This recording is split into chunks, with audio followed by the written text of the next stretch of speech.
안녕하세요. 최원영의 책갈피 109번째 시간입니다. 오늘은 숱한 아픔에도 아름다움을 볼 수 있는 지혜라는 제목으로 생각을 나누겠습니다. 삶은 시계추와도 같다고 합니다. 기쁜 일이 있는가 하면 슬픈 일도 있고요. 사랑에 흠뻑 젖어서 설렘과 기쁨을 느끼는 날이 있는가 하면 아픈 이별로 인해서 눈물로 지새는 날도 있습니다. 시계추가 정반대 방향을 오가면서 움직이듯이 우리네 인생도 극과 극을 오가면서 흘러갑니다. 누구나 슬프고 아픈 일은 없었으면 하는 마음으로 살아갑니다. 그렇다고 해서 그런 일 자체가 아예 없을 수는 없다는 점도 우리는 잘 알고 있습니다. 삶이라는 시계추는 극과 극의 두 방향성을 모두 가지고 있기 때문입니다. 그래서 한쪽 방향이 없어지면 시계는 멈추고 맙니다. 즉, 삶 자체가 사라지는 것이겠죠. 그러므로 살아가려면 어쩔 수 없이 누구나 슬프고 힘들지만 그런 일마저도 받아들여야만 합니다. 기쁜 일이 있을 때는 즐겁게 보내면 그만이지만 문제는 삶의 시계추가 슬프고 괴로운 일을 마주할 때 발생합니다. 괴로운 일을 거부하면 거부할수록 원망과 분노로 살아가기가 쉽습니다. 이런 태도는 나를 망가뜨리고 주위에 있는 존재들에게까지도 상처를 입히게 됩니다. 그러므로 그런 일을 마주했을 때 올바로 대처하는 방법을 아는 것, 이것이 바로 지혜입니다. 오늘은 그 지혜를 알 수 있는 사례 두 가지를 전해드리겠습니다. 첫 번째 사례는 친위라는 분이 쓰신 잊고 있던 행복을 찾았습니다라는 책에서 찾아보았습니다. 어느 날 그는 자기 전에 뒷문 잠그는 걸 깜빡했다. 불행히도 강도의 총에 맞아 18시간 대수술을 했다. 몇 주간 정밀 치료를 더 받은 후 퇴원했다. 6개월 후 친구가 방문해서 안부를 묻자 여전히 나야 두말할 나위 없이 즐겁지. 내 흉터 한번 볼 텐가? 라고 말했다. 친구가 안타까워서 이렇게 물었다. 여보게, 상처가 꽤 깊었던 것 같네. 자네 총 맞는 순간 어떤 생각을 했어? 죽는다는 생각은 들지 않았어? 그는 웃으며 말했다. 바닥에 쓰러진 동안 나는 나에게 두 개의 선택사항이 있다고 여겼어. 하나는 죽음이고 다른 하나는 삶이었지. 물론 나는 후자를 택했어. 그러고 병원으로 갔지. 의사와 간호사들은 모두 좋은 분들이었어. 내게 괜찮을 거라 말했지만 나를 응급실로 밀고 가는 그들의 표정을 보면서 이제 나는 가망이 없음을 느꼈어. 그때 나는 어떤 행동을 취해야 한다는 걸 알았지. 어떤 행동이라니? 간호사가 큰 소리로 나에게 어떤 약품에 알레르기가 있는지 묻더군. 그래서 있어요. 라고 답했지.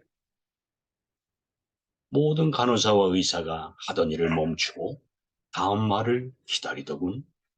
나는 큰 숨을 쉬고 큰 소리로 말했어. 총알이요. 라고 했지. 웃음바다가 됐어. 그때 나는 또 한마디를 덧붙였어. 제발 나를 살아있는 사람으로 여기고 치료해 주세요. 저는 아직 죽지 않았으니까요. 라고 말이야. 아주 긍정적인 분이죠. 죽음 앞에서도 저런 농담을 할 수가 있을까? 이런 생각까지도 듭니다.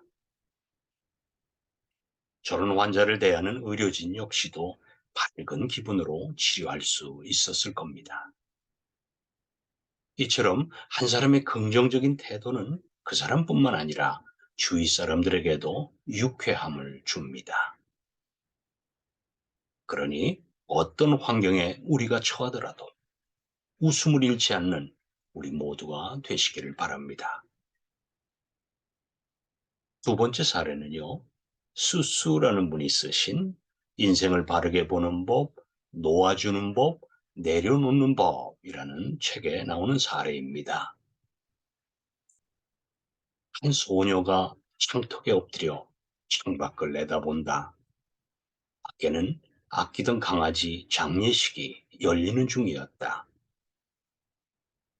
소녀는 슬퍼서 눈물을 흘린다. 그때 소녀를 본 할아버지가 그녀를 다른 창문으로 안내했다. 그 창문 밖에는 할아버지가 평소 심혈을 기울여 가꾼 장미 정원이 있었다. 소녀는 아름다운 장미를 보고 향기로운 꽃 향기를 맡는 동안 조금씩 슬픔을 잊고 원래의 명랑한 모습을 회복했다. 그런 소녀의 모습을 보던 할아버지가 이렇게 말했다.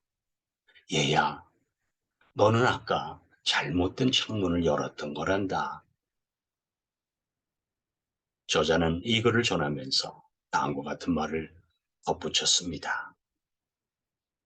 우리는 살면서 얼마나 많은 순간을 잘못된 창문을 열어 슬퍼하고 괴로워했던가. 괴롭고 질식할 것 같은 위기의 순간에 희망과 기쁨으로 가득한 창문을 열어주는 누군가의 도움이 필요하다. 사실 그 도우미는 바로 나 자신의 마음이다. 무엇을 볼지, 어디를 향할지가 모두 내 손에 달렸으니까. 그러니 부정적인 생각에 얽매여 스스로를 궁지에 몰지 마라. 아픔과 상처에서 눈을 돌리고 긍정과 희망의 창문을 열 때 비로소 인생의 아름다운 풍경을 보게 될 것이다. 맞습니다. 깊은 슬픔 속에서 하염없이 눈물을 흘리면서 주저앉고 싶은 나날들, 잊으려 해도 자꾸만 떠오르는 그때의 그 힘든 일들, 이런 행동이 반복적으로 이어지다 보면 오랫동안 어둠 속에서 벗어나지 못할지도 모릅니다. 그러나 오늘 전해드린 이 두 개의 사례에서 알 수 있었듯이 슬픔과 절망 속에서도 아름다운 장미를 볼 수 있는 지혜는 바로 그 아픈 일에서 의미 있는 가치를 발견하려는 우리들의 노력과 의지입니다. 이 일을 통해서 나는 어떤 의미를 찾을 수 있을까? 라고 하는 생각이 그 아픔을 통해서 우리가 한층 더 성숙해지고 성장하게 해줄 테니까 말입니다. 네, 오늘은 최원영의 책갈피 109번째 시간, 숱한 아픔에도 아름다움을 보는 지혜라는 제목으로 여러분과 생각을 나누고 보았습니다. 다음 주 월요일까지 건강 잘 지키시고요. 반갑게 뵙겠습니다. 고맙습니다, 여러분.